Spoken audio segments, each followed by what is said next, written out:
A shy nursing student missed an exam to help a stranger, not knowing he was a billionaire. She had 14 minutes left to save her future. The man collapsed by the side of the road, likely had no more than 5 minutes left to live. What would you choose? This is a true story about a decision made in less than 10 seconds that shattered everything a shy young woman had built over the course of 3 years. But it was also the decision that changed her life forever. Detroit, December 16th, 6:46 in the morning. Emily Brooks was sprinting through the wet, freezing streets of downtown, clutching a thick textbook tightly to her chest, her breath rising in clouds of white mist in the biting air. 12 more blocks stood between her and the main building of the Wayne State University's School of Nursing. She had 14 minutes to reach the exam room. If she was even a minute late, the doors would lock. Her final chance to keep a full scholarship would disappear. 3 years of sacrifice, of skipped meals and sleepless nights, of working 20 hours a week in the dormitory laundry room, all of it would become meaningless. She had turned down every party, never once taken a weekend off, rotated through just 3 outfits, studied until 2 in the morning, and woke again at 5 to make it in time for her shifts. She had never asked for help, never complained, never made trouble. She was within reach of the finish line, ready to prove she deserved to be here. And then she saw him. An elderly man, perhaps in his 70s, lying face down beside a public trash can. His long, ash-grey coat had slipped to one side, his left arm twisted at an unnatural angle, his right hand clenched tightly to his chest. His breath came in short, broken gasps. His face had turned pale and bluish. No one stopped. A man wearing a tie glanced down as he passed, then looked back at his watch. A young woman walking her dog actually picked up speed as she moved past. A jogger, with headphones, stared straight ahead, never slowing. The old man mumbled something unintelligible, one trembling hand reaching toward nothing. Emily froze. She looked at him, then at her watch. 6:46. In her mind, she saw her mother lying motionless in the emergency room 8 years earlier. The doctors had said they did all they could, but the ambulance had arrived nearly 40 minutes late, and her mother had not made it. Emily looked again at the man, gasping for air in front of her. This time, she could not walk away. She let the book fall, knelt beside him, her hands shaking as she pressed them to his chest to feel for a heartbeat. The trembling had stopped. She began the emergency protocol she had been taught. Airway, heartbeat, call for help, elevate his legs, gentle compressions in rhythm, a scarf wrapped around his cramping arm. The textbook landed in a nearby puddle, its soft cover soaking through. But she didn't notice. In the frozen heart of Detroit, on a sidewalk streaked with melting snow and city grime, a young woman was fighting to keep a stranger alive, even as her own future slipped steadily out of reach. Emily had no idea the man's name was Walter Grant. She didn't know he had once been a military surgeon, the founder of one of the Midwest's largest medical foundations. She didn't know his son was David Grant, who would come searching for her later that very night. All she knew in that moment was that someone was dying, and no one had stopped, except her.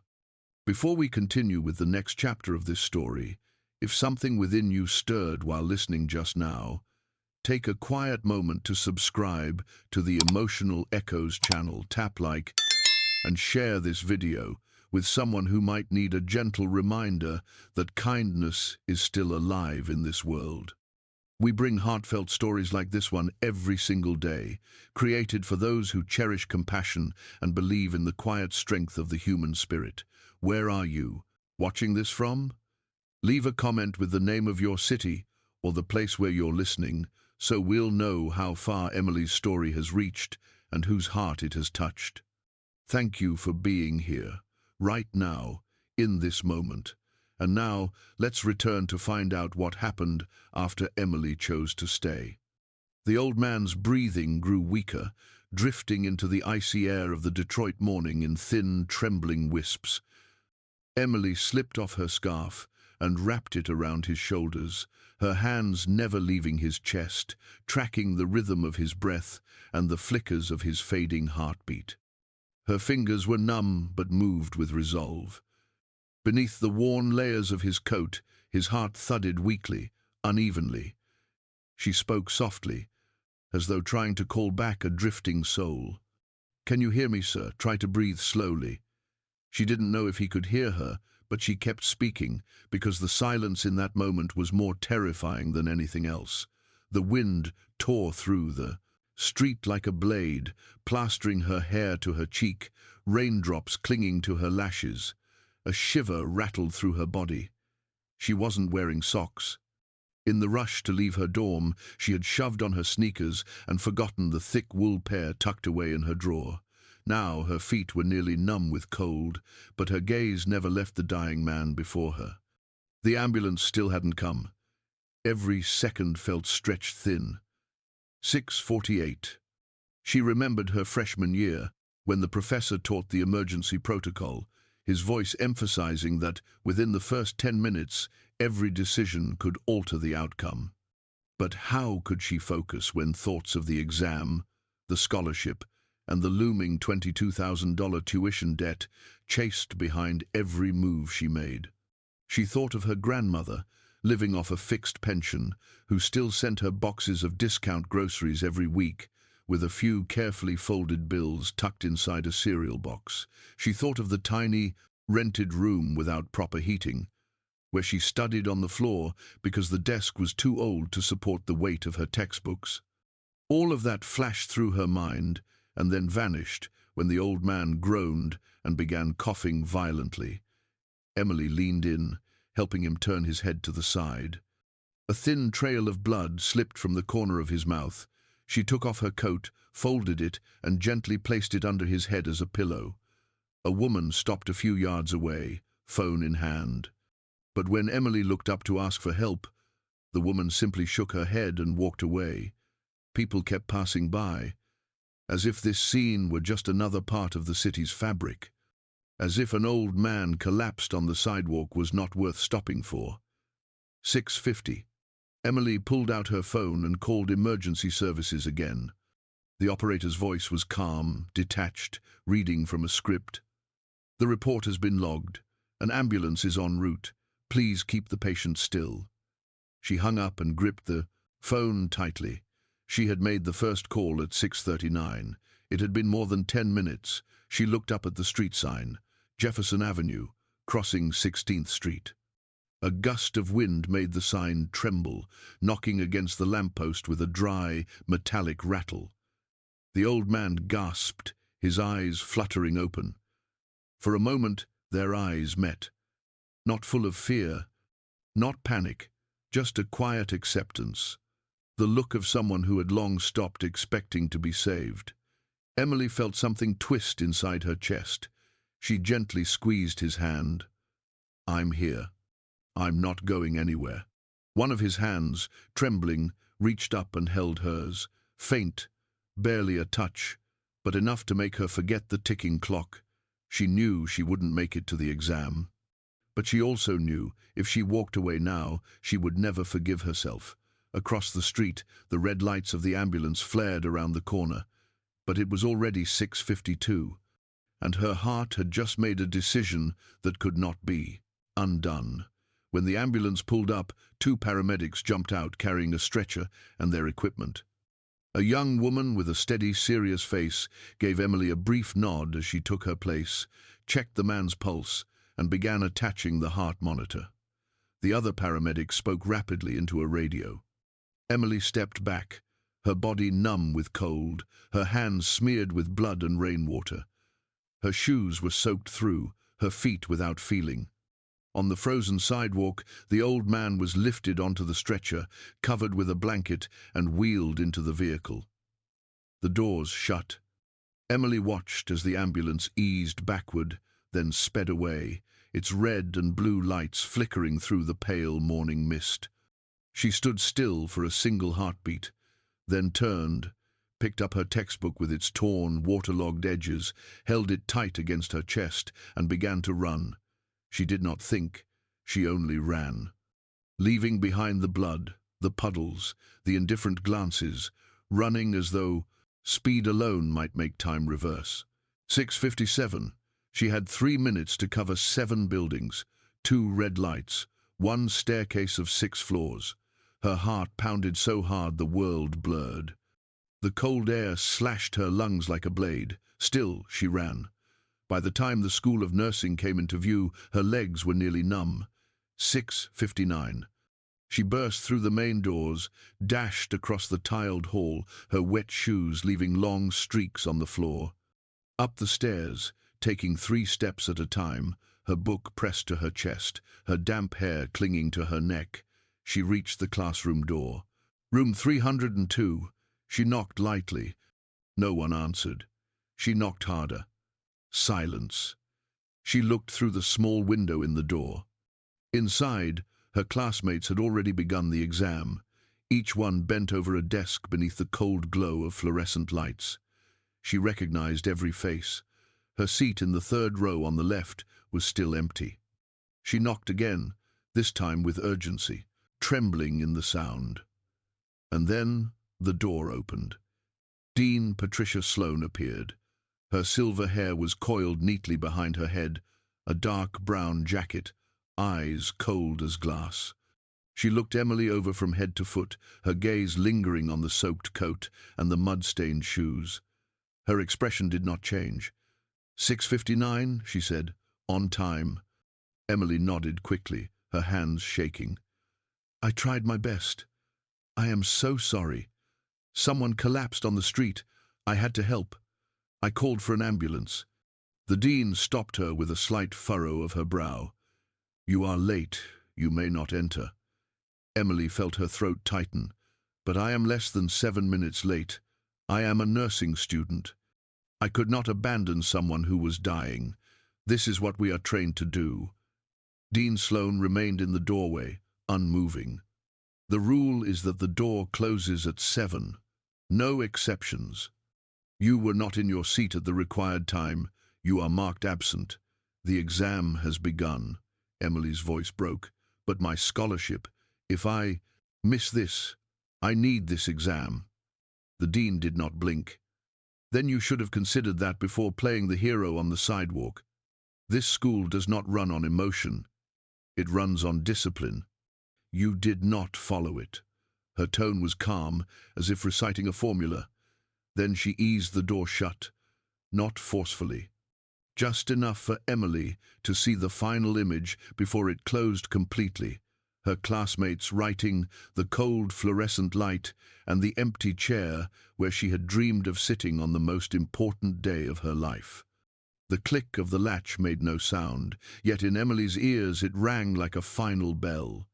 She stood there for a few seconds more, fingers clenched around the strap of her bag, eyes fixed on the closed door. Behind her, the hallway grew louder as students filled it. Someone passed by, someone whispered, someone laughed softly. Emily turned and began to walk without knowing where she was going. She was no longer running, she was only moving. Each step weighed like stone. Each breath felt strained, cold, wet, empty. She did not know that everything was only beginning.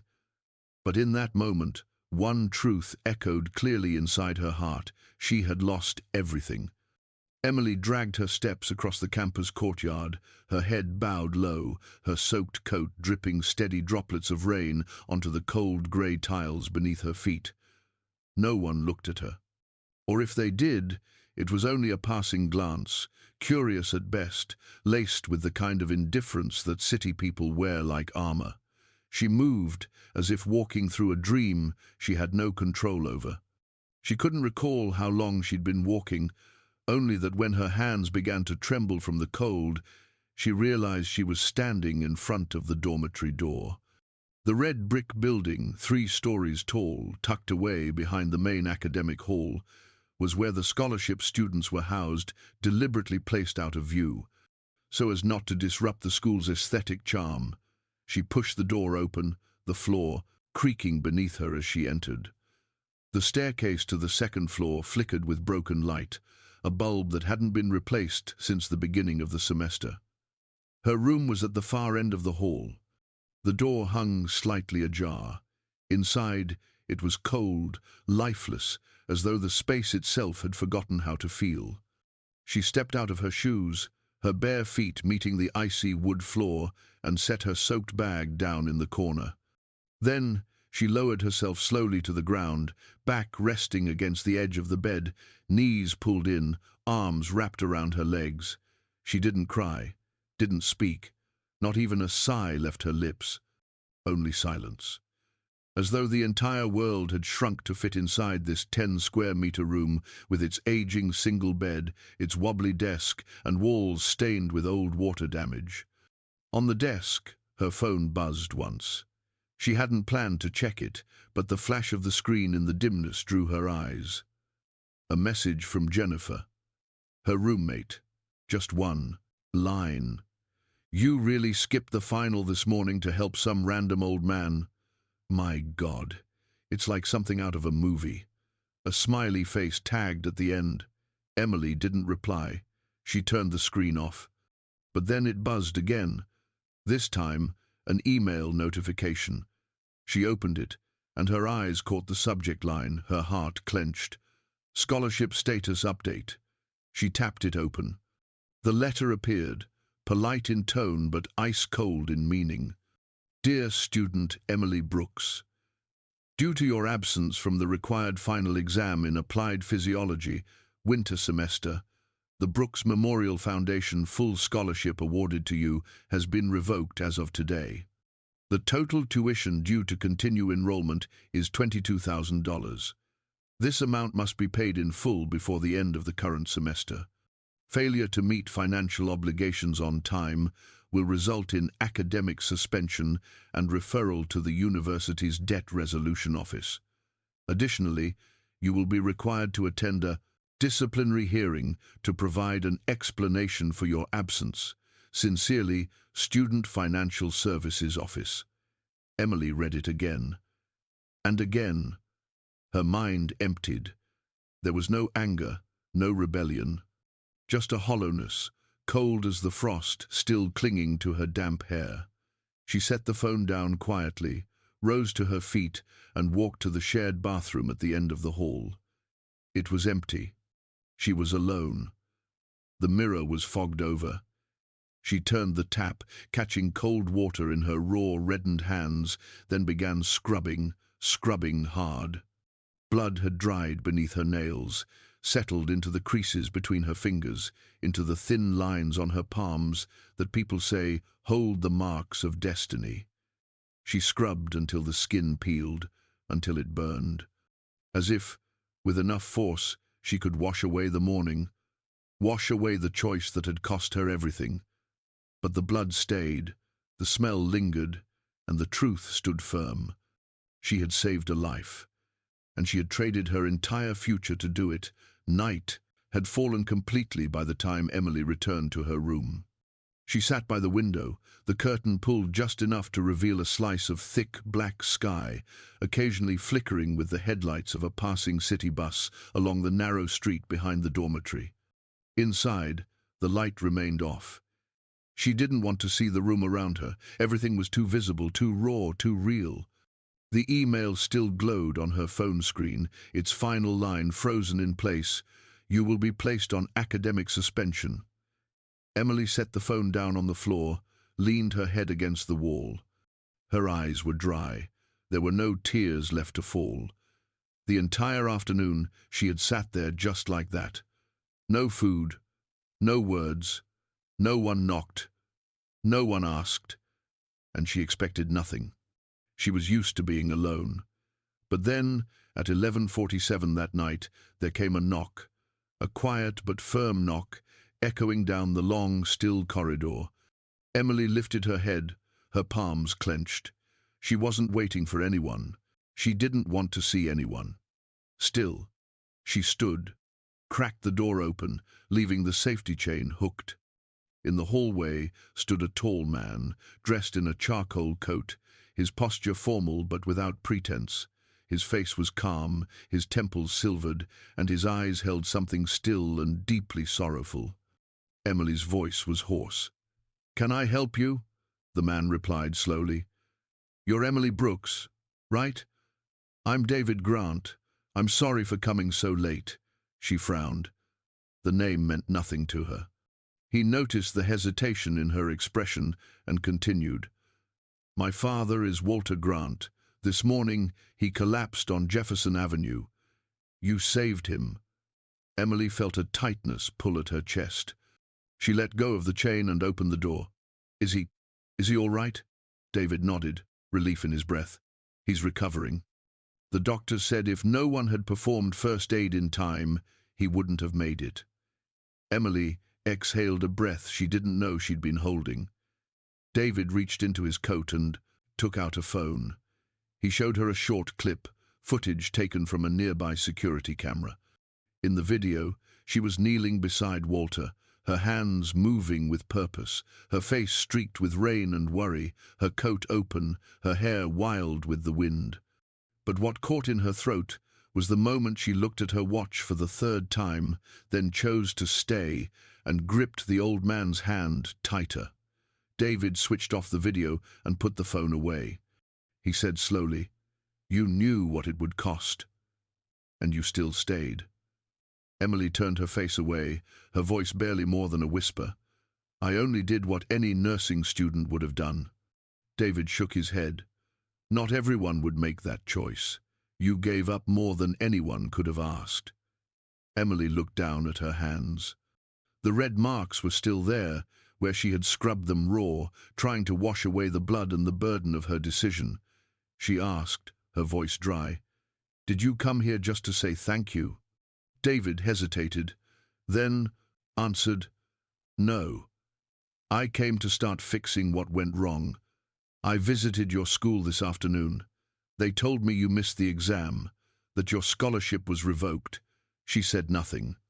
David glanced around the small room, his eyes resting on the warped desk, the worn blanket, the broken heater. He spoke, his voice low and firm. They said it as if it were routine, as if a student choosing to save a life instead of taking a test was something to be punished. Emily swallowed. "What else was I supposed to do?" "I broke the rule." David stepped closer, his gaze steady. "You saved a life. You did the right thing. And if this system punishes that, then it's the system that must change." Emily didn't respond. But somewhere deep inside her, for the first time all day, something stirred, like a drop of water falling onto a frozen lake, small, but enough to start a fracture.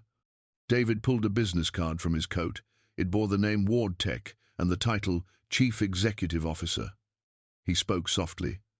"I won't let you fight this alone. I owe you far more than gratitude, and I'm going to start repaying that debt now." Emily turned the business card over in her hand. The paper was thick, the lettering embossed, the name Ward Tech printed in crisp, understated font. Beneath it, the name David Grant and a string of numbers printed small, almost hesitant.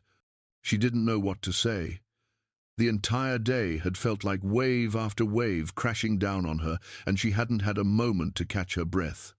David stood quietly for a few seconds, then spoke again, his voice low and deliberate, as if he were carefully placing each word before her, not to startle, not to overwhelm.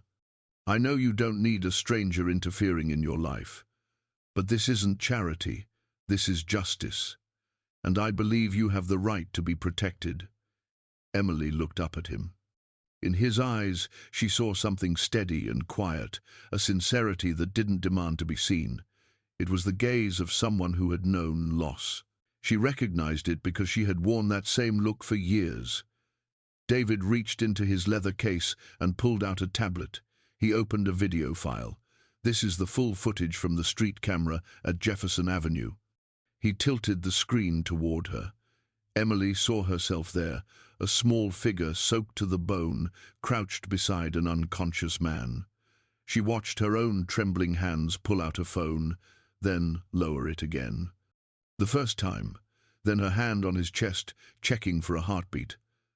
The second time, she looked at her watch, hesitating. She turned her head, clearly searching for help. No one stopped. And then, the third time, she lowered her phone completely, placed it gently on the ground, and began chest compressions with shaking hands. No effects, no music. Just the silent, aching truth of a young woman with too little time, too few resources, but who stayed, who did not walk away, who did not turn her back. David let the screen go dark and spoke softly. When I saw this, I knew immediately that no one has the right to punish you for making the right choice. No one. He looked around the room, his voice dropping.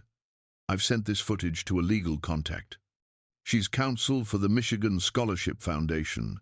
She also oversees compliance for the university's scholarship funding. I don't want to alarm you, but what happened to you isn't just a clerical mistake. It's a symptom of something deeper. Emily remained quiet. Inside her, two forces pulled at each other. One, a fragile spark of trust, flickering to life. The other, a lifelong habit of retreat, carved out by years of being overlooked, dismissed, underestimated. She had stopped believing that good things arrived without something worse coming first. David seemed to understand. He didn't rush her. He simply continued, gently. I'm not promising this will be easy, but I promise you won't face it alone. If you'll let me, I want to help you reclaim your voice, not just for yourself, but for every student who's been treated unfairly and left without anyone to speak for them. Emily gave a small, tired laugh. I don't know if I'm strong enough to stand up. I'm tired. I'm drained. David nodded. Everyone gets tired when they're left alone, but when someone stands beside you, you go farther. Trust me. I've been unable to stand on my own before. But tonight, watching you, you reminded me why I started this work in the first place. Emily looked down at the tablet's dark screen. Her reflection shimmered there, warped by the dim light, her face blurred and imperfect. She didn't know what tomorrow would bring. But in this moment, in the cold quiet of a Detroit night, inside a worn room with too many broken things, something small lit up. Not hope, not yet, but something quieter. A quiet recognition that she deserved to be defended, and that, for the first time in many years, she might not be alone anymore. Morning sunlight filtered faintly through the fog dorm window, casting scattered patches of pale light across the faded, threadbare blanket. Emily hadn't slept, not even a minute. Her mind had spun all night, tangled between the fragile thread of hope and the dense fog of worry. The tablet David had left sat quietly on the desk, its screen still black, like a silent reminder that truth isn't always just light. Sometimes it's weight and responsibility. Near 8 o'clock, a familiar sound rolled down the wooden hallway, the clatter of small metal wheels, slow and steady. Emily recognized it instantly. The iron-rimmed cart used for cleaning supplies. The only person present this early in this dorm wing was Mrs. Clara Jenkins, the veteran janitor assigned to the scholarship housing block. 73 years old, her hair white as snow, her back slightly hunched, her thin hands always covered in rubber gloves. Emily stood, opened her door, and stepped out to find her there, crouched over, cleaning a doorknob at the far end of the hall. She still wore her usual grey sweater, the cuffs patched with white thread, her shoes worn thin at the heels. But her steps remained steady. "Careful," Emily called out softly. "Mrs. Jenkins." The older woman straightened and looked up, her warm eyes magnified behind thick glasses. "You're up early." Emily hesitated for a moment, then asked quietly, "Did you hear what happened to me? About the exam, about the man who collapsed?" Clara nodded slowly. "I did. They were talking about it down in the laundry room." She turned, leaned her mop against the wall, and gestured for Emily to follow. Together they walked toward the supply closet at the end of the corridor, a small room with a wooden chair and an old electric kettle. Clara poured boiling water into a paper cup and handed it to Emily, then sat down on the worn plastic chair beside her. When she looked at Emily, her eyes no longer belonged to someone who simply mopped floors. They were the eyes of a witness, of someone who had lived long enough to know when silence became complicity. "I've been cleaning here for over 20 years, she said softly. "And in those 20 years, I've seen more than dirt on floors or trash in bins. I've seen students come and go. I've seen good ones, kind ones, hard-working ones pushed quietly out the door. And they all had something in common. They were scholarship kids, they worked extra hours, and they had no one to protect them." Emily gripped the warm cup, her hands trembling. Clara went on. "There was a girl named Lillian, got a scholarship from a community education fund. Smart, polite. But she turned in a paper 3 hours late. They suspended her. I found her crying in the bathroom. Then she disappeared. There was a boy named Malik. Got accused of violating attendance rules because he skipped 2 classes to go home and care for his mother after a stroke. Failed the course. Left. No one ever saw him again. None of them came back. And no one spoke up." Clara looked at her, her pale brown eyes now glossy with unshed tears. "I didn't speak either, because I'm just a janitor. Who would listen to me? But this time is different. I saw you that morning. I saw your hands covered in blood and rain, still holding on to that man like you were trying to will life back into him. I saw you at that classroom door, soaked, holding your book, your eyes pleading. And I saw you walk away. No one opened the door. No one said a word. This time, I don't want to stay silent." Emily couldn't find her voice.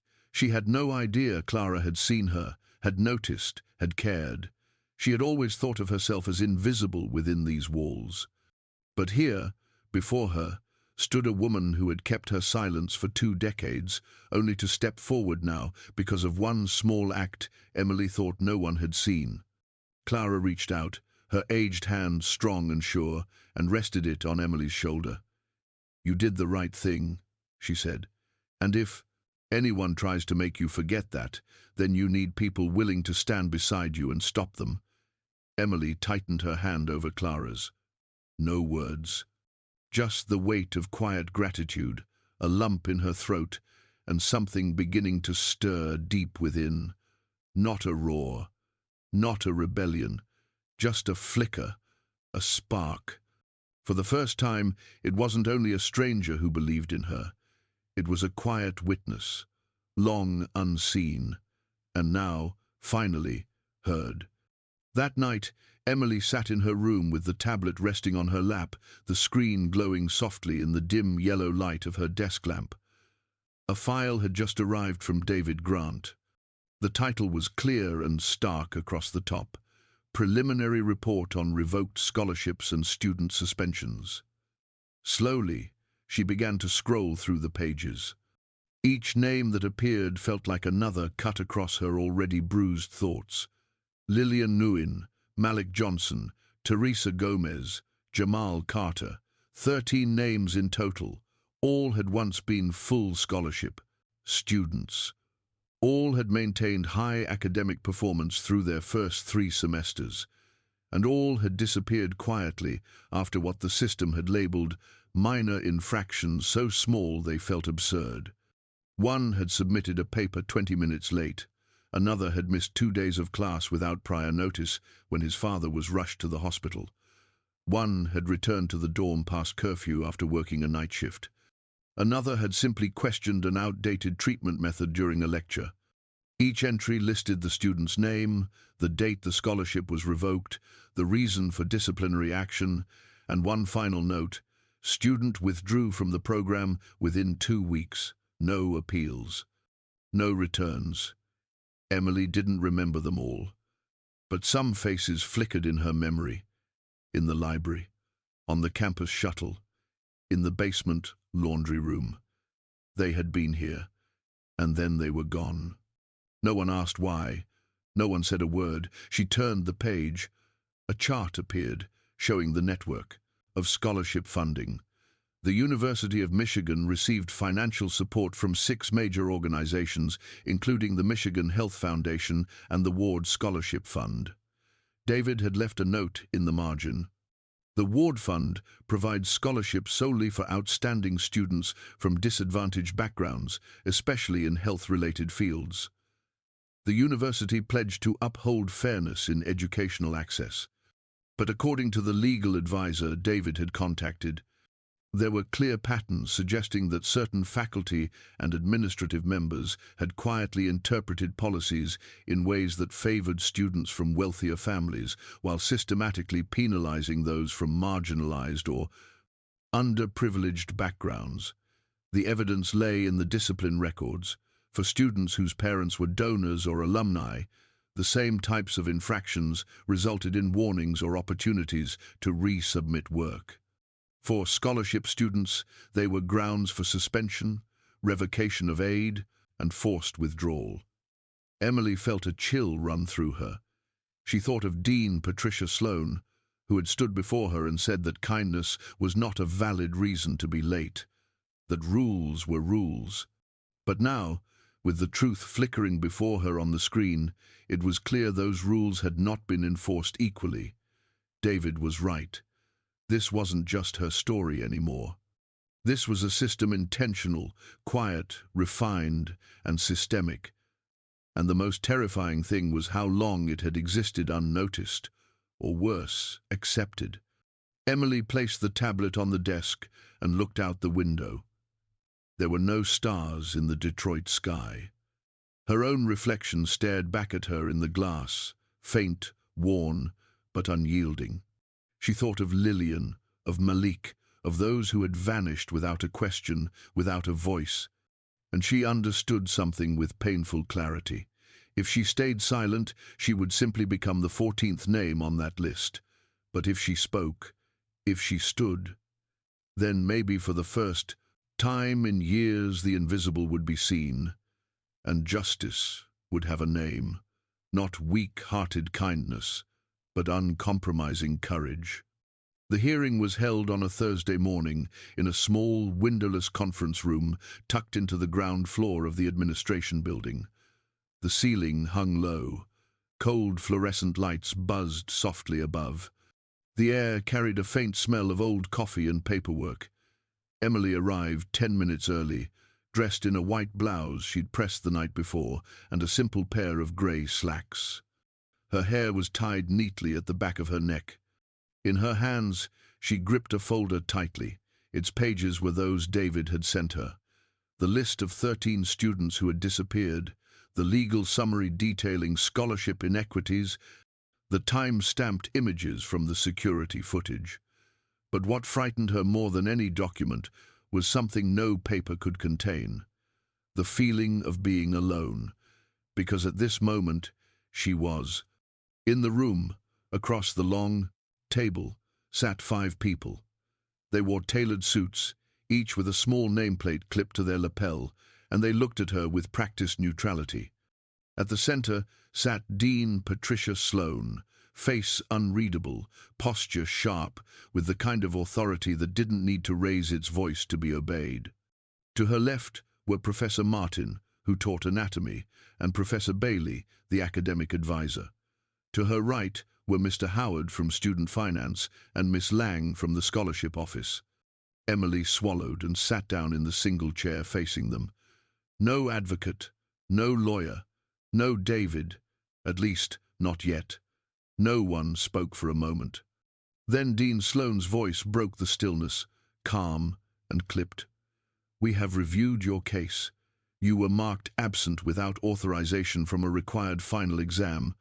Today, you may present your explanation." Emily took a slow breath. She opened the folder but didn't look at it. She looked at them. "That morning, I was on my way to the exam when I saw an elderly man collapse on the sidewalk. He was struggling to breathe, clutching his chest. He showed signs of a cardiac event. I called emergency services and began first aid, as I've been trained to do in this program. When the ambulance arrived and I left the scene, it was 7:05. I reached the exam room, but the door was locked. Dean Sloan didn't blink. "So, you admit that you arrived late?" Emily nodded. "Yes, I was late, but I chose to stay and help save a life. I understood what that would mean, and even now, I would make the same choice again, because I couldn't walk away from someone who might have died." Mr. Howard flipped through the file in front of him. "Do you have verification of the emergency?" Emily nodded again, pulling a signed document from the hospital, a statement from the attending physician confirming the time and the circumstances. She placed it on the table. He took it, scanned it, and set it down without comment. Miss Lang tilted her head. "Did you consider calling someone else to help while you went on to the exam?" Emily shook her head. Until paramedics arrived, he couldn't be left alone, and no one else stopped. "I'm a nursing student. We were taught that the first response can determine survival. If I'd left, he might not have made it. And if I had done that, how could I ever consider myself worthy of being a nurse?" The room was silent again. The only sound was the dull whir of the ceiling fan. Dean Sloan flipped through the papers with a deliberate hand, her voice pressing down firmly. "You were absent. You violated the academic code. That is not in question. We do not assess cases based on personal context. This institution runs on clear policy. If everyone were to bend the rules for emotional reasons, then what purpose would the rules serve?" Emily met her eyes. "Sometimes rules should protect those who do the right thing, not punish them. I'm not asking for special treatment, I'm asking for fairness. I don't want to be a student who gets exceptions. I just don't want to be someone pushed out for doing what this very program taught me to do." A silence followed longer than any before. Across the table, the five exchanged brief, unreadable glances. Something shifted, slight, unspoken, but it was there, no longer perfectly still. Emily knew she had just placed the first stone, but she was still alone, at least for now. Following behind her was David Grant. Beside him walked Clara Jenkins, the dormitory janitor, holding her head high. And last, walking slowly, deliberately, came someone no one expected, Walter Grant. The tall, thin man had a bandaged arm, his white hair combed neatly, his steps measured. Though clearly recovering, there was a steadiness in his expression that needed no explanation. David gently supported his elbow as they moved forward. The room fell utterly silent. Dean Sloan stood up, her voice rising. "This is internal, university business. I don't believe—" The woman raised her hand, not loudly, but with enough weight to halt the sentence. "I'm Diana Cross, legal counsel for the Michigan Scholarship Foundation. I come with authorization from both the Foundation's board and the Ward Tech Trust." She placed a folder on the table. "This documentation grants me full access to this hearing and the right to speak on behalf of the institutions that currently provide over 40% of this university's scholarship funding." David stepped beside Emily, offering a small nod. She looked at him. She didn't speak, but his presence was enough to straighten her spine again, quiet the pounding in her chest. Diana Cross opened the file and read aloud. "In the past 3 years, 13 students have lost their scholarships under disciplinary terms for infractions deemed non-severe. All of them came from low-income backgrounds. All were students of color or those working long hours off campus. By contrast, 3 students from affluent families were found to have committed similar policy violations. All were allowed to resubmit work, retake exams, or submit written apologies. None lost their scholarships. None were suspended." She looked up, meeting Dean Sloan's gaze without blinking. "I don't believe this hearing is about a missed exam anymore. I believe it's about a system." David stepped forward and placed a tablet on the table. The screen lit up with security footage from that cold morning. The video played in silence. Emily, kneeling on the sidewalk beside Walter Grant, soaked, shaking, focused. No words, just movement. She checked his pulse. She dialed her phone. She covered him with her coat. Her eyes frantic, her hands trembling, but she never left, not for 1 second. The video paused at the exact moment Emily looked at her watch one last time, then set her phone down and resumed CPR. David's voice was clear. She knew what staying meant. She knew what she would lose. And she chose to stay anyway. Because of that choice, my father is still alive. Walter Grant spoke then, his voice gravelly but unwavering. I lay there on the freezing sidewalk and watched people walk by. No one stopped. Everyone turned away. Except her. A girl who didn't know me, who owed me nothing, who risked everything, not for recognition, not for reward, but because it was right. He turned to the panel, his eyes sharp. If this is an institution where a student is punished for an act like that, then perhaps what needs to be examined is not the student's decision, but the values of the institution itself. Dean Sloane remained standing, her face pale beneath its practiced poise. Professor Martin stared down at his hands. Miss Lang pressed her lips together but said nothing.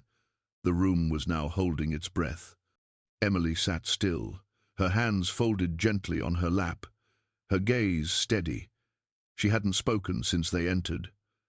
But she no longer needed to fill the silence, because truth had entered the room. And this time, it did not come alone. Attorney Diana Cross did not allow the silence to linger. Calmly, she pulled out a chair and sat beside Emily, placing her leather briefcase on the table. With quiet precision, she opened it and withdrew a thick bundle of documents, carefully organized with color-coded tabs. Her voice, steady and composed, carried a weight that filled the room without ever needing to rise. This, she said, is a comprehensive analysis of all scholarship suspensions over the past 3 years, compiled using official records from the Office of Student Affairs and the Financial Aid Department. Every case has been thoroughly reviewed, cross-referenced with the original scholarship agreements, academic performance, history, and personal background data. She lifted her eyes to meet those of the committee members, and particularly Dean Sloane's. Among the 13 students whose scholarships were revoked, 11 were students of color. All came from low-income families. All had a record of holding part-time jobs to support themselves. None were given a second chance. None were granted meetings to explain their circumstances. In most cases, the suspension was signed and finalized within 24 hours of the infraction. Her gaze shifted to Professor Martin. Meanwhile, student Andrew Williamson, the son of one of this university's largest donors, missed 3 consecutive exams without formal excuse, yet was permitted to retake them privately and was not cited for misconduct. Professor Martin's head dropped slightly, his eyes lowering to the table. Diana continued. This is a copy of an internal email pulled from the system with administrative verification. It contains language directly from Dean Sloane, requesting a reduction in the number of scholarship recipients admitted from the southern districts of Detroit. The reason, and I quote, is concern over how such demographics impact the overall image and future donor confidence. Emily's hands clenched lightly around the folder in her lap. She had always felt it. That quiet weight, that constant sense of being watched for flaws while others were granted space to stumble. But to see it written, documented, shared in cold, institutional language, it hit differently. Clara, the janitor with the silver hair and a lifetime of silent observation, stepped forward. I've worked here 22 years. I don't have a degree or a title, but I do have eyes. And I have a heart. I've seen kids like Emily, bright kids, good kids nodding off in the hallway with textbooks in their laps because they were too tired to make it back to bed. I've seen Dean Sloan turn away students for being a few minutes late while smiling at wealthy kids walking in wearing designer clothes and smirking at everyone around them. She paused, her throat tightening. Once, I heard her say over the phone that poor students were ruining the image of the nursing program. I didn't speak then. I was afraid of losing my job, but I'm not afraid today.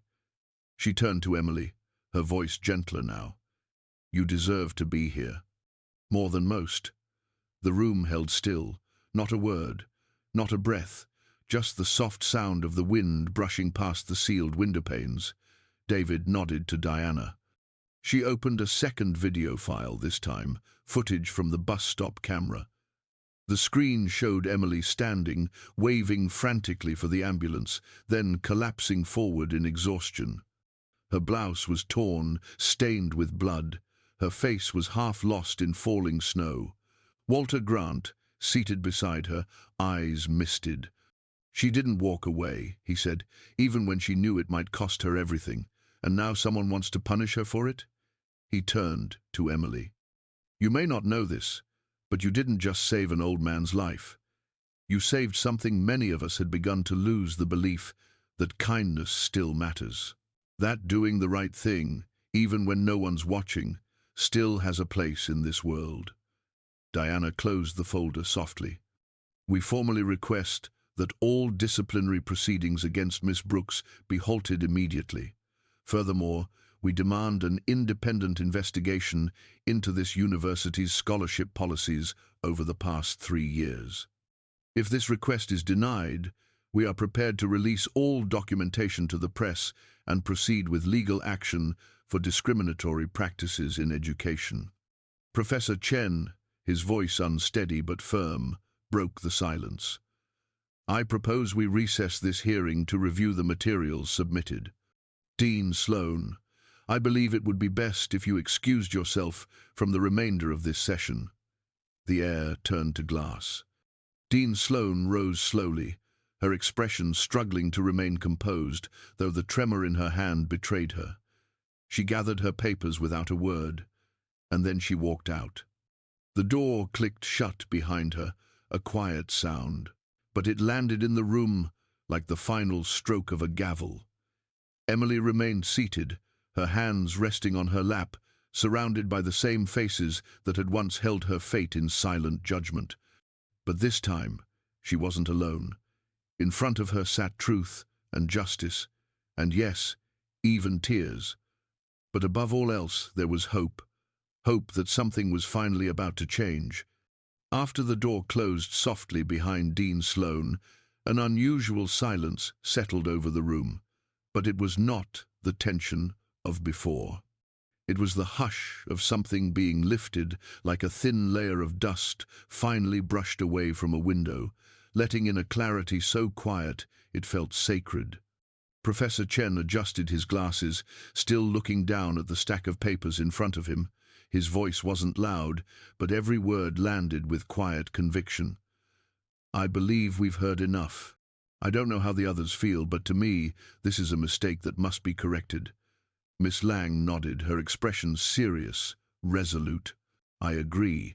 A scholarship is not just about grades. It's a vote of confidence in someone's potential and in their integrity. Emily deserves the chance to continue. Mr. Howard didn't raise his head, but his hand moved, drawing a pen from his breast pocket and making a mark on the form in front of him. Professor Bailey added softly, Our institution always says we aim to train people who put humanity first. Today, one of our students proved that outside the classroom, in the real world, I believe she is not only qualified to remain here, but a model for what we hope to cultivate. Diana Cross stood, slow and composed. Then, let it be noted that this hearing finds Miss Emily Brooks not in violation of academic ethics. Her actions do not warrant disciplinary action, and all academic and financial privileges, including her scholarship, are to be reinstated immediately. I will issue formal confirmation from both the Michigan Scholarship Foundation and WardTech within the next 24 hours. David glanced at Emily, His eyes asked her without words, "Are you okay?" She gave a small nod, but inside, the tide was still shifting. It would take a moment longer for her to believe it was truly over, or rather just beginning again. As the meeting adjourned, one by one, the attendees left quietly. No one spoke loudly. But the air had lightened, like a long-held breath finally released. Emily stepped into the hallway beside David, with Clara walking on her other side, her face raw with emotion, as if she too had just unburdened a silence she'd carried for years. Before Emily could turn and thank them, a sound echoed from down the corridor. Not loud, 3 knocks, even, measured. Everyone turned. The door to the administrative office swung open. A man stepped out, holding a large brown envelope. He handed it to a staff member and turned away. But in the moment before the door fully closed, Emily caught a glimpse of someone still inside. Dean Sloane. She was. Seated alone, the chair turned toward the window. Pale morning light spilled through the glass, casting shadows across half her face. There was no arrogance now, just a woman, quiet, in an empty room. Emily hesitated, but not out of triumph. She felt no satisfaction, no victory, only a strange emptiness, as if the storm of anger from the past days had been washed away by the same cold rain that now hung fresh and clean outside. David placed a hand gently on her shoulder. "You don't need to look back anymore. What matters now is what's ahead." Emily nodded. She turned away. But in that small moment she still heard something faint, not from the hallway, from within. A knock, not a sound of confrontation, but a reminder that justice doesn't always roar like a gavel. Sometimes it's the quiet closing of one door so another can be opened. And this time, she was the one stepping across the threshold, not with fear, but with the quiet, steady certainty that she belonged. Here, in this school, in her dream, in a future she no longer needed permission to enter. Emily returned to the lecture hall on Monday morning, on time, as always. But this time, something inside her had shifted. It wasn't because everyone now knew her story. It wasn't because she had been cleared of wrongdoing, or because Dean Sloane no longer occupied the seat of power. It was because, for the first time, she walked into that classroom not needing to prove her worth to anyone. She simply belonged. She was here. She was learning. She was continuing. Her old seat was still there, in the far left corner near the window. The varnish had long worn off the edge of the desk from years of students resting their elbows there. But this morning, sunlight streamed through the slats of the blinds and lit it up like something reborn. Emily set her backpack down, took her seat, opened her book, and realized her hands were steady. Her heart no longer raced when the professor glanced in her direction.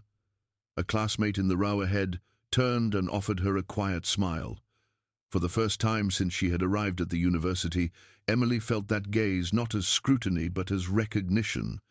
The same students who used to look away when she entered in her faded coat now gave gentle nods, unforced, unspoken. During a practical session, when the instructor asked students to form emergency response teams, 3 classmates invited her into their group before she could even lift her hand. She didn't have to ask this time. They knew. Everyone knew. Not because of the videos or the noise in the press these past few days, but because they had seen it. Seen her do what they had all been taught to do, not in a simulation. In real life, with a real person, and a real outcome.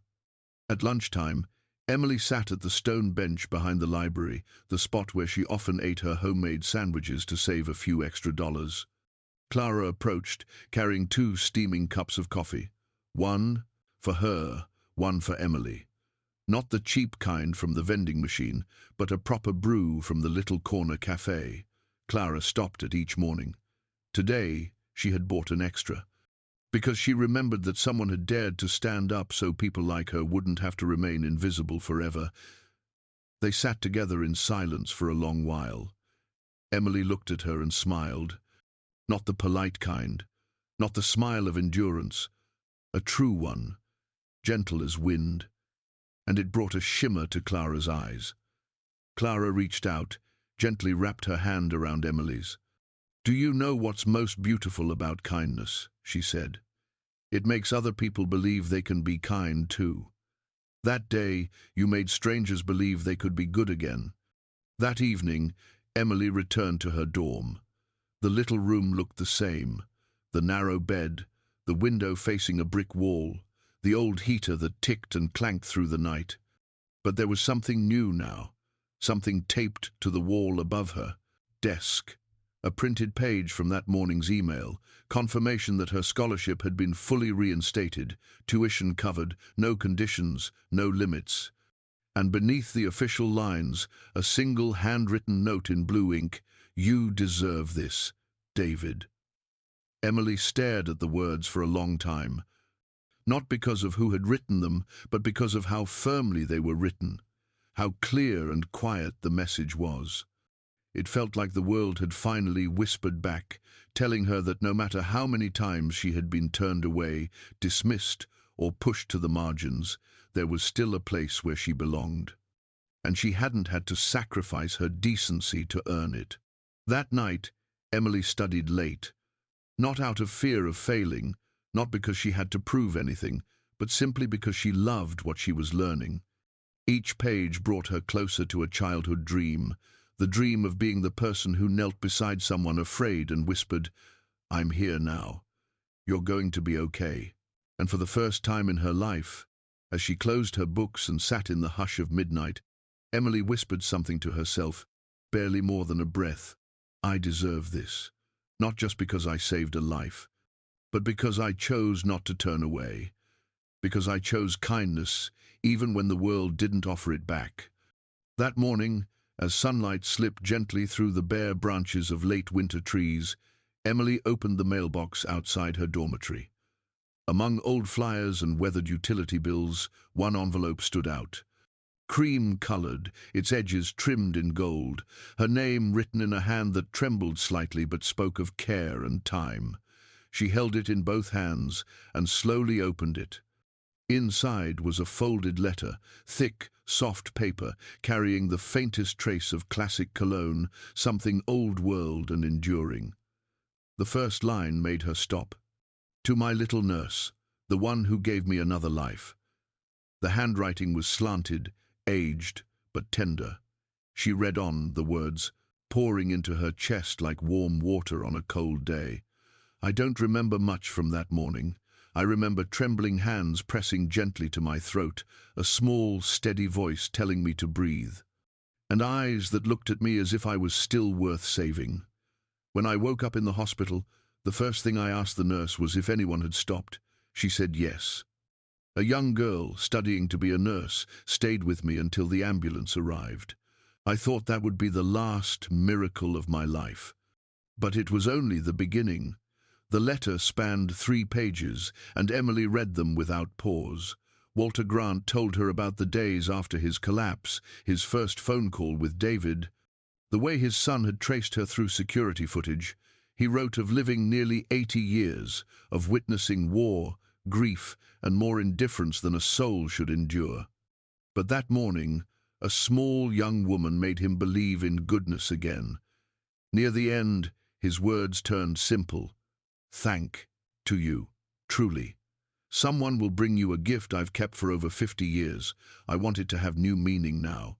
2 days later, a delivery worker knocked at her door.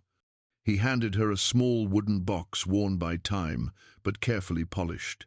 Inside, lined in deep velvet, lay a watch. A round-faced wristwatch, classic in design, with faint scratches across the crystal and a leather band softened by age. Tucked beside it was a small, handwritten note. "This watch belonged to my father. He carried it across Europe during the Second World War. It still runs. It's been with me all my life. Now, I want it to be with you. To remind you that the most precious time isn't found in calendars or clocks.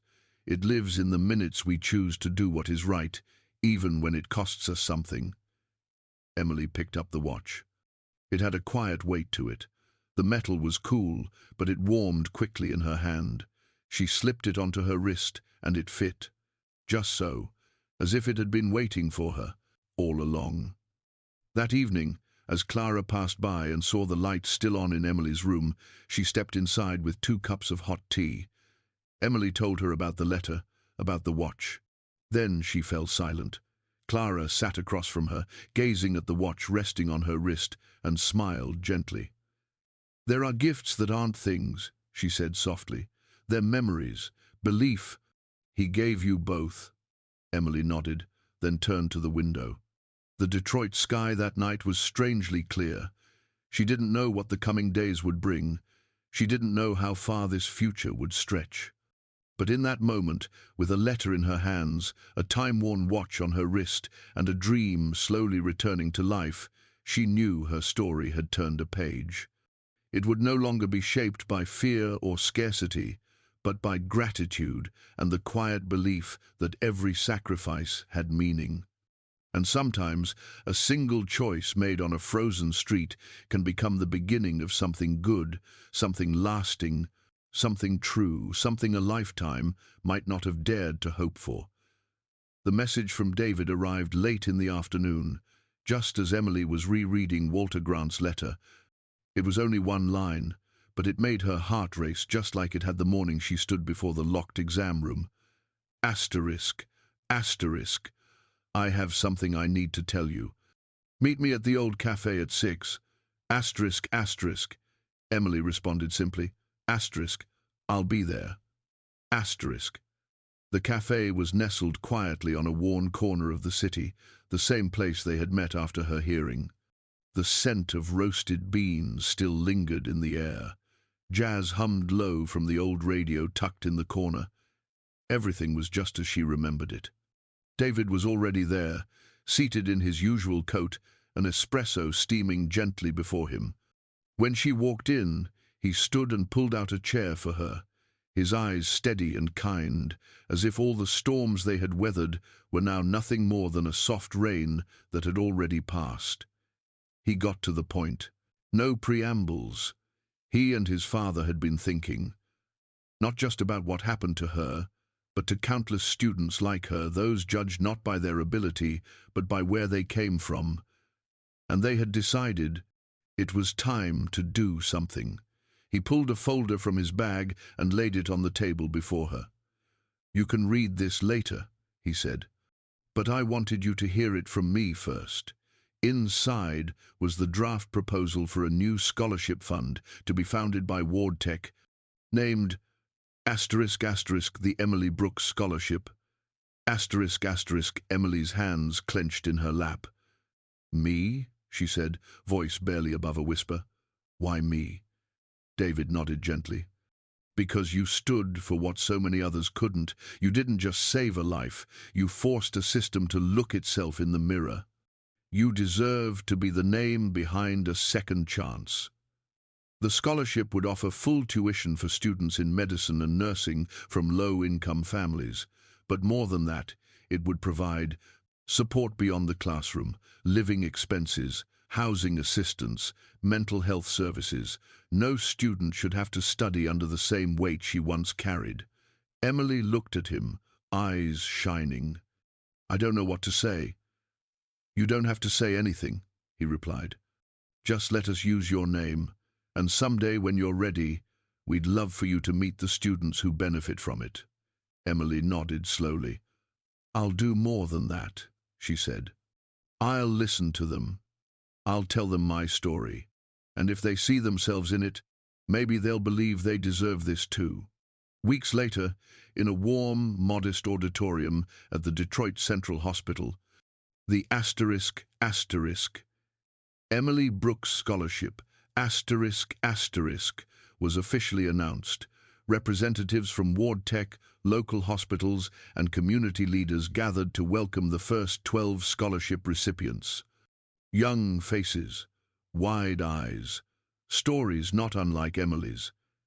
When she stepped onto the stage, the room rippled with Applause not thunderous, but deep and steady, like something honest and rooted.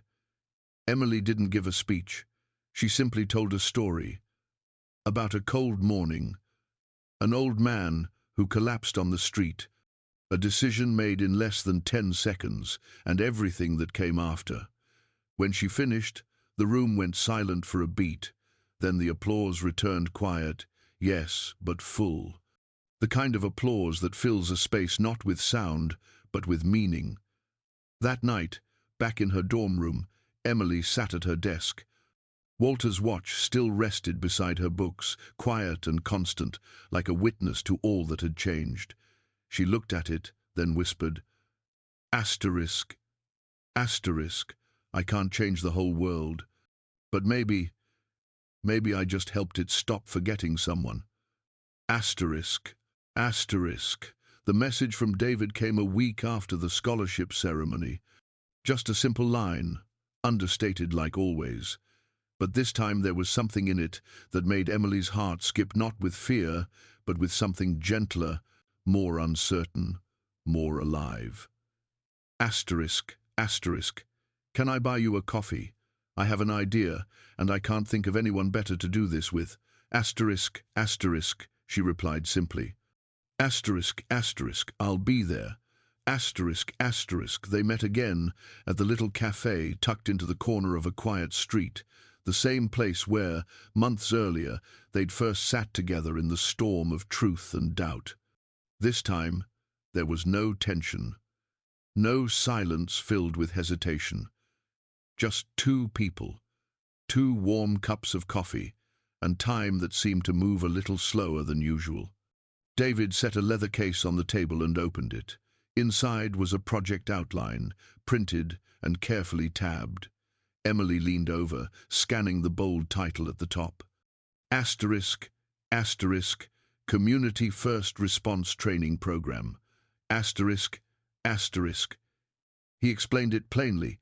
He didn't want this to be another seminar full of theory and long words. He wanted it to be real, practical.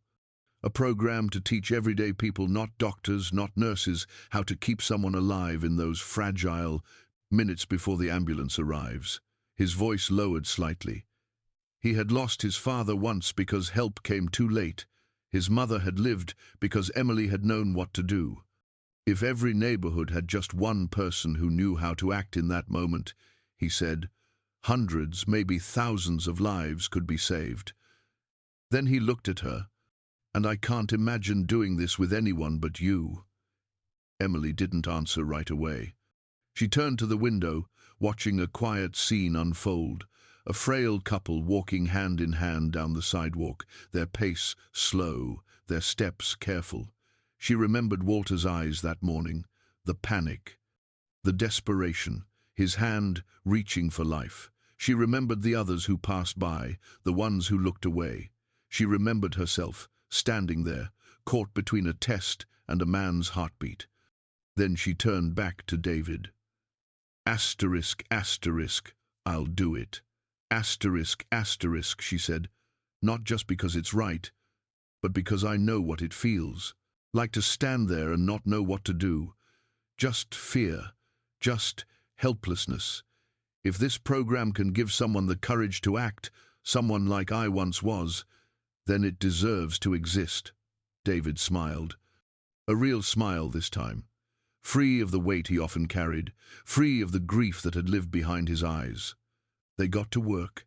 They mapped out lesson plans, chose neighborhoods, listed the essential skills, CPR, bleeding control, emergency breathing support. They brainstormed how to make it visual, simple, memorable, accessible to high school students and senior citizens alike. Somewhere in that process, as they leaned in over the table, David's hand brushed lightly against hers. Emily flinched just a little but didn't pull away. The pause that followed wasn't awkward, it was warm, like the quiet sun slipping through the window at day's end. I used to wonder, David said softly, how people find hope in the middle of losing everything. Then I met you, and you didn't answer the question with words, you answered it by how you live. Emily didn't speak. Her eyes glistened, her smile quiet. Her dream had once been small, just to become a nurse, help a few people, live a peaceful life. But now, sitting here, across from someone who saw the same need, the same urgency, the same truth, she realized the dream had grown. It wasn't just about healing, it was about prevention. It was about empowerment. Asterisk. About giving people a way to act, instead of just watching and wishing they knew how. She looked at David. Asterisk, if we start this. Asterisk, she said. Asterisk. We can't step back. There will be pushback. People will doubt us. Some systems won't want to change. Asterisk. David reached over again, this time more certain, his hand gently closing over hers. Asterisk. I know. Asterisk, he paused. Asterisk, but this time I'm not alone. And neither are you. Asterisk, she squeezed his hand back. Maybe the ones who choose not to look away always find each other in the end. And maybe every loss, every silence, every wrong turn can become the beginning of something better, if we dare to believe, and walk forward with someone beside us. That morning, the sky over Detroit was clear as polished glass, not a single cloud in sight. A soft, early summer breeze stirred the rows of navy blue graduation gowns, their fabric shimmering under the sunlight.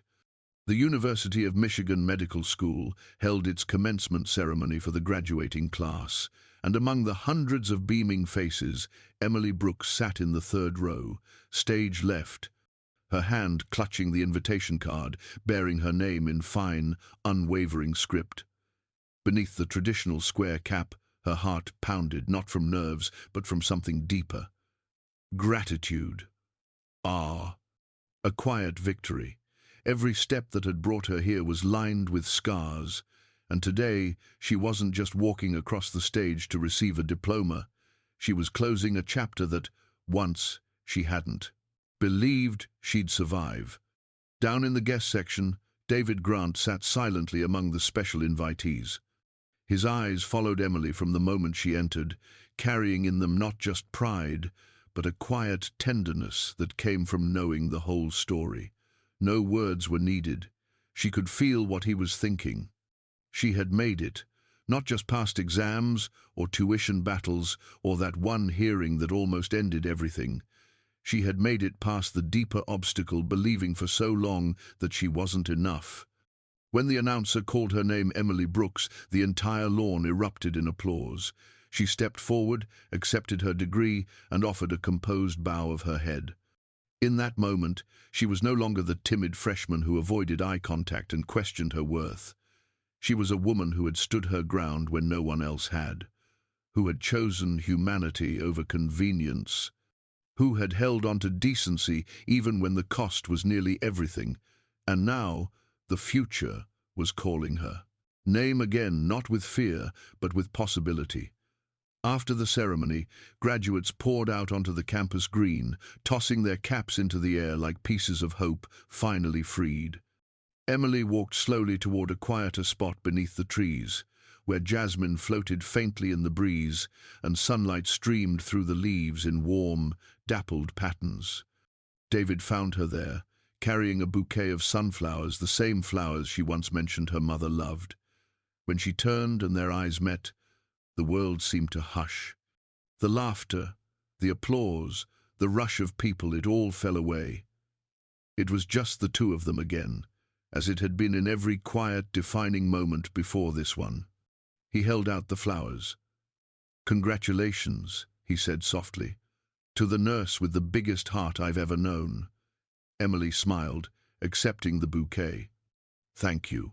Then she looked up at him, her eyes shining. "You know," she said, voice steady but full, "I never thought I was good enough to reach this day. But I've learned something, that kindness doesn't make you weak. It makes you strong enough to keep walking, even when every door is closed." David nodded, the truth of her words reflected in his gaze. He stepped beside her, and together they looked out across the field where laughter and hugs and photographs stitched a tapestry of endings and beginnings. Somewhere in that crowd were students who, like Emily once had been pushed to the margins, and now, wearing caps and gowns, they were standing tall. The scholarship that bore her name had brought them back. What once felt like a dream too far had become their new reality. Emily turned to him. "Do you remember the day I came to that hearing?" she asked. "I thought I was just a name no one would remember." David took her hand gently, holding it with quiet certainty. "And then," he said, "the whole city knew your name. Not because you asked for attention, but because you did the right thing when no one else did. You weren't just seen. You made others stop and see themselves." Emily nodded slowly, her eyes reflecting the sunlight. For the first time in her life, she felt truly seen, not because of what she'd achieved, not because of a title, but because of who she was when it mattered most. And that, she realized, was the greatest reward of all. That spring morning in Detroit, the city no longer felt like a place of silence and steel. The lingering grey of winter had begun to retreat, and in its place came soft green leaves unfurling along branches, flowers blooming beside old wooden fences, and the sound of children riding bicycles echoing down rows of red brick homes. Once, this city had made Emily feel cold and invisible. But now, every corner, every passing bell of a bike, felt like a quiet promise whispered just for her. At a modest community center, nestled in the working-class neighborhoods of East Detroit, Emily stood before her first group of students in the Emergency Response Training Program. She wore a white lab coat over simple jeans, her face bright in the morning sun. Nearly 30 people, teenagers, single mothers, retirees, watched intently as she demonstrated how to respond to choking, how to apply pressure to stop bleeding, how to perform chest compressions, how to call for help with clarity and precision. David stood at the back of the room, watching her in silence. He didn't interfere, didn't interrupt. He just smiled, quietly, every time her students applauded after she completed a demonstration. What had begun as an idea whispered over coffee had become something real. And this time, no one stood alone. The class was made possible by support from Ward Tech and a network of local health partners. Equipment was donated by non-profits. Volunteers showed up week after week. Forgotten neighborhoods now had structured class schedules. Med students, including Emily and her peers, visited block by block, not just to teach, but to listen. They didn't stand behind podiums, handing down knowledge. They sat beside people, shoulder to shoulder, sharing stories of fear, of hope, of moments where a single action could mean the difference between life and death. One afternoon, as Emily packed up training dummies and first aid kits, she noticed a boy, maybe 12, standing quietly in the corner of the room. He hadn't said a word during the session, but hadn't looked away either, watching each movement with a kind of quiet intensity. When Emily approached and asked if he was okay, the boy said softly, "Last week, my dad collapsed. I didn't know what to do. I just cried and called my mom. I don't want to just stand there next time." His words stole the breath from her chest. She knelt down, placed a hand on his shoulder, and said, "You won't have to stand alone again. I promise." From that day on, he became the youngest student in the program, and in many ways, one of Emily's greatest sources of strength. Sometimes a promise doesn't have to be something grand. Sometimes it's just a small assurance that no one will be left behind. And sometimes that alone is enough to help a child believe again. One Friday evening, after the final session of the month, Emily and David sat side by side on the steps of the community center. The sky had begun to pour its soft golden light across the street, through the trees, over their shoulders.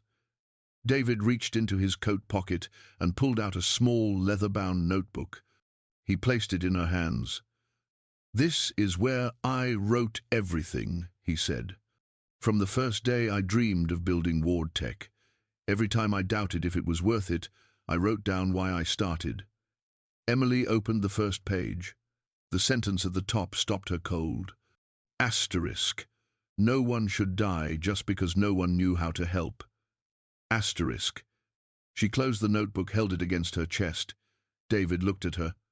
We've started something bigger than us, and all I want to promise is this: no one gets left behind again. She nodded, no words needed. In her eyes was the kind of belief that comes not from hope alone, but from lived experience, weathered, quiet, and unshakable. That spring in Detroit didn't just bring flowers and sunlight. It brought something rarer, a promise reborn. That kindness would no longer be punished. That doing the right thing wouldn't mean being left out. And that, from now on, no one would have to stand alone in their moment of need. There are choices in life that may seem small, fleeting, made in just a few seconds, yet powerful enough to alter the course of an entire destiny. The story of Emily Brooks is not a fairy tale. It is a truth woven from tears, from unanswered knocks on closed doors, from the deep ache of injustice, and from the quiet resilience of kindness. She had no weapon but a brave heart and a deep well of compassion. Yet it was that very kindness that created a tremor within a cold and rigid academic system. And it was that same kindness that not only saved a life, but reached back to lift up an entire generation of underprivileged students from being forgotten. This story compels us to ask ourselves, in a world that seems increasingly to turn its back on decency, is kindness still a strength, or merely a softness mistaken for weakness? But Emily showed us, without doubt, that kindness is not weakness. It is the very thing that refuses to be forgotten. A test score may be forgotten, a transcript may fade, a report may gather dust, but no one forgets the eyes of the person who reached out when they were sinking. No one forgets the girl who knelt beside a stranger on a freezing morning, knowing that everything she had worked for over 3 years might vanish in a heartbeat. Kindness is not a slogan. It is an action. It is a decision. And sometimes it is the quiet defiance of standing alone in front of what is wrong. If you're watching this video, and your heart stirred at any moment during Emily's journey, ask yourself if, in the ordinary rhythm of life, you've ever chosen to stop instead of walking past. Have you ever reached out, or at the very least, not turned away? Share your thoughts in the comments. We truly want to hear from your heart, from you, the ones who walk with us in keeping kindness alive in this world. How did this story make you feel? Was there a moment in Emily's experience that reminded you of your own, or someone who once walked into your life? Don't hesitate. Leave a word, because perhaps a stranger will find comfort in your memory. And if you find yourself drawn to stories rich in feeling and deeply human like this one, remember to subscribe to Emotional Echoes, like the video, and share it so that this quiet strength can ripple to others who may need it today. We promise to bring you more stories that reach into the deepest part of the heart, messages with soul, and reflections that you may have longed to hear. Thank you for spending your precious time with us. We wish you strength, peace, and the kind of days where even the smallest act of goodness finds its way to your smile. Until next time, from all of us at Emotional Echoes, farewell.